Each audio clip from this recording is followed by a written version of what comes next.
नमस्कार दोस्तों, मैं विनय सजवान स्वागत करता हूं आपके अपने चैनल योर प्रॉपर्टी शो में, जहां पर हम आपके रियल एस्टेट के बिज़नेस को बिल्ड करने में मदद करते हैं।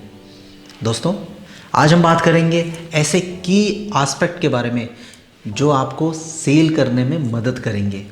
जी हाँ, आप किसी भी प्रॉपर्टी को सेल कर रहे हो, इन पॉइंट्स को, इन एस्पेक्ट्स को आपको ध्यान में रखना है तो आपके सेलिंग के चांसेस ज़्यादा बढ़ जाएंगे। वो कौन से हैं ऐसे रिजल्ट ओरिएंटेड एस्पेक्ट, आइए उसके बारे में जानते हैं। I know you are excited, so let's get started. पहला पॉइंट है बिल्डिंग अ रैपो। जब भी आप किसी क्लाइंट से मिल रहे हैं, जब भी आप फ्रेश क्लाइंट से मिल रहे हैं, तो कौन कौन से पॉइंट को ध्यान में रखना है, उन सारे पॉइंट्स को अभी हम डिस्कस करने जा रहे हैं। पहला है बिल्डिंग अ रैपो। अपने क्लाइंट के साथ जिससे आप मिल रहे हैं उसके सामने एक अच्छी पॉजिटिव इमेज जानी ज़रूरी है। अगर आप किसी भी एक क्लाइंट से मिल रहे हैं, पहली बार मुलाकात कर रहा है आपके साथ क्लाइंट, तो उसके सामने, उसके नज़रों के सामने आपकी एक अच्छी इमेज बिल्ड होनी चाहिए। वो कैसे होगा? आपकी मुलाकात से, आपकी बॉडी लैंग्वेज से, आपके एक्सप्रेशन से, आपके जेस्चर से, आपके पोस्चर से, आपके बिहेवियर से उसको लगना चाहिए कि जिस व्यक्ति से मैं मिल रहा हूँ वो एक पढ़ा लिखा समझदार बंदा है और जेन्युइन बातें कर रहा है। तो अपनी रैपो आपने खुद मेंटेन करनी है। तो पहला पॉइंट है बिल्डिंग अ रैपो। अपनी रैपो मेंटेन करके चलिए, ये आपको सेल करने में मदद करेगा। ये कुछ ऐसे स्टेप्स हैं जो आप धीरे धीरे धीरे फॉलो करोगे तो आसानी से आपके सेल के चांसेस बढ़ जाते हैं। दूसरा पॉइंट है आइडेंटिफाइंग नीड्स। अभी तो आपने उससे इंटरेक्ट कर लिया, अभी तो आपने उससे वन ऑन वन कॉन्वर्सेशन कर लिया, आपने कम्युनिकेट कर लिया। अब उसकी नीड को जानना है, उसकी ज़रूरतें क्या है, क्या ढूंढ रहा है वो, क्या उसका बजट है, what exactly your client is looking for, ये जानना ज़रूरी है। अब पता चला वो लेना चाह रहा है घर और आप उसे फ्लैट दिला रहे हो, पता चला वो फ्लैट लेना चाह रहा है, आप उसे प्लॉट दिला रहे हो, वो चीज़ें नहीं होनी चाहिए। जो उसकी नीड है उसके अकॉर्डिंग आप उसे सर्व करो, समझो उसकी ज़रूरतों को। ये आपको मदद करेगा। इसके पीछे रीज़न ये है, इसको हम काउंसलिंग करना भी बोलते हैं। जब आप उसकी नीड को आइडेंटिफाई करते हो, इसको हम काउंसलिंग करना भी बोलते हैं। कई बार क्लाइंट की काउंसलिंग करना 100% क्लाइंट की काउंसलिंग करना बहुत ज़रूरी हो जाता है। अगर आप उसकी काउंसलिंग नहीं करोगे तो वो समझ नहीं पाएगा कि ये व्यक्ति मुझे समझ रहा है, नहीं समझ रहा है, क्या ये मेरी ज़रूरतों को समझ रहा है, नहीं समझ रहा है। इसलिए पूछो, उससे सवाल पूछो, कहाँ देखना पसंद कर रहे हैं, किस तरह की प्रॉपर्टीज़ देख रहे हैं, क्या आपका मोटिव है, कितने लोग हो आप परिवार में, और किस तरह की प्रॉपर्टीज़ आप देख रहे हो, लोन की रिक्वायरमेंट है कि नहीं है, और फ्लैट देख रहे हो, घर देख रहे हो, लैंड देख रहे हो, तो ये सारी चीज़ें उससे जानना ज़रूरी है। तो उसकी सेकंड पॉइंट, जैसा कि मैंने कहा, उसकी नीड को आइडेंटिफाई करो। ये मदद करेगा। उसके मन में एक इमेज जाएगी कि हाँ, जो सामने वाला व्यक्ति है वो मेरी ज़रूरतों को समझ रहा है, तभी तो मुझे सर्व भी करेगा। तो पहला पॉइंट हो गया बिल्डिंग रैपो, दूसरा हो गया आइडेंटिफाई नीड्स, और तीसरा पॉइंट है प्रेजेंटिंग।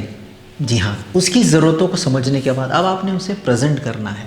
अब आपने उसे वो प्रॉपर्टीज़ बतानी है जो आपके पास है, जो उसकी नीड के अकॉर्डिंग आपके पास है।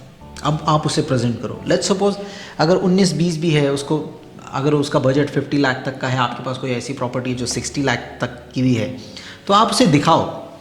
हो सकता है वो अपना बजट थोड़ा बहुत बढ़ा दे। और ऐसा है कि अगर आपके पास एग्जैक्टली उसके अकॉर्डिंग कोई प्रॉपर्टी है तो आप उसे सर्व कीजिए, उसे बताइए। Now comes the presentation part. तो ये तीसरा पॉइंट है विच इज़ रियली इंपॉर्टेंट। चौथा पॉइंट आपका कहता है आंसरिंग ऑब्जेक्शंस। उसके मन में, क्लाइंट के मन में बहुत सारे सवाल होंगे। हो सकता है वो आपसे पूछे कि क्या ये प्रॉपर्टी लीगल है, क्या ये अप्रूव्ड है, क्या ये अथॉरिटी से अप्रूव्ड है, रूम्स का साइज़ क्या है, और स्ट्रक्चर क्वालिटी कैसी है। बहुत सारे सवाल होते हैं क्लाइंट के मन में, बहुत सारे सवाल होते हैं क्लाइंट के मन में। तो आपको उन सब ऑब्जेक्शंस का जवाब देना ज़रूरी है। आपको पता होना चाहिए उन सब के जवाब। इसके लिए सबसे अच्छा जो आप काम कर सकते हो वो है अपनी प्रॉपर्टी के बारे में नॉलेज होना। आपको अपनी प्रॉपर्टी के बारे में पता होना चाहिए। जिस प्रॉपर्टी को आप सेल कर रहे हो उसके बारे में नॉलेज होगी तो आप कोई भी जो सवाल पूछेगा क्लाइंट, उसको आसानी से आंसर कर पाओगे। फिफ्थ पॉइंट है क्लोजिंग द सेल। जब आपने एक अच्छी रैपो मेंटेन कर ली, जब आपने उसकी ज़रूरतों को समझ लिया, उसको काउंसिल कर लिया, जब आपने एक अच्छी प्रेजेंटेशन दे दी अपनी प्रॉपर्टीज़ के बारे में, और जब आपने उसके सारे सवालों के जवाब दे दिया, तब बारी आती है क्लोजर ऑफ सेल की। अब आप डील क्लोज कर सकते हो। जी हाँ, ये सारे स्टेप्स अगर आपके क्लियर हो तो मैक्सिमम चांसेस ये होंगे कि ये डील डन हो जाए, ये प्रॉपर्टी क्लोज हो जाए। तो मैक्सिमम परसेंट चांसेस ये होंगे कि ये डील डन हो जाए। इसलिए ये सारे स्टेप्स फॉलो कीजिएगा, और जब आप एक बार क्लोजर कर लोगे, जब आप अपना सेल कर लोगे उस प्रॉपर्टी को, उसके बाद बात आती है 6 पॉइंट की, which is getting resales and referrals. Resale मतलब जिस व्यक्ति ने उस प्रॉपर्टी को खरीदा, कल को हो सकता है 2 साल बाद 3 साल बाद उस प्रॉपर्टी को सेल करना चाहे तो आप ही के थ्रू सेल करें। कल को वो आपकी सर्विसेज से अगर खुश है, अगर उसे आपकी सर्विसेज अच्छी लगी, आपकी प्रॉपर्टी अच्छी लगी, आपकी सर्विसेज से खुश है, तो उसके बाद वो रेफरल भी देगा। ऐसा होता है, और यही गेम है रियल एस्टेट बिजनेस का लॉन्ग टर्म में।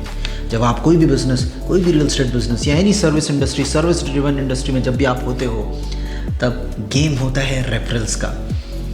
लोग मेहनत इसीलिए तो करते हैं ताकि एक ऐसे पोजीशन में पहुंच सके जहां पे रेफरल्स मिले, जहां पे आपको मार्केटिंग करने की ज़रूरत ना पड़े, जहां पे आपको एक्सेसिव इस नॉइसी भरी दुनिया में बहुत ज़्यादा मार्केटिंग करने की ज़रूरत ना पड़े। और एक टाइम ऐसा है जब आपको रेफरल्स मिले, जिस क्लाइंट को आपने सर्व किया वो 4 रेफरेंस और दे। तो ये कुछ की एस्पेक्ट्स हैं रियल एस्टेट बिजनेस के, ये कुछ की एस्पेक्ट्स हैं सेल्स के, रियल एस्टेट सेल्स के, जो आपको फॉलो करने हैं जब भी आप कोई प्रॉस्पेक्टिंग करो, जब भी किसी नए क्लाइंट से मिलो, ये सारे स्टेप्स फॉलो करो, और एंड गोल है आपका रीसेल और रेफरेंस का। आई होप आपको ये वीडियो पसंद आया होगा तो शेयर जरूर कीजिएगा अपने सारे रियल एस्टेट ब्रोकर्स भाइयों के साथ, और चैनल में पहली बार आए हैं तो सब्सक्राइब जरूर कर लें ताकि भविष्य में सारी वीडियोस की नोटिफिकेशन सबसे पहले आपको मिले। I hope and I believe you guys will become a local real estate champion in your local area. आप अपने लोकल एरिया के बेस्ट रियल एस्टेट एजेंट बने। इसी उम्मीद के साथ, इसी आशाओं के साथ, मैं विनय सटवान साइनिंग ऑफ।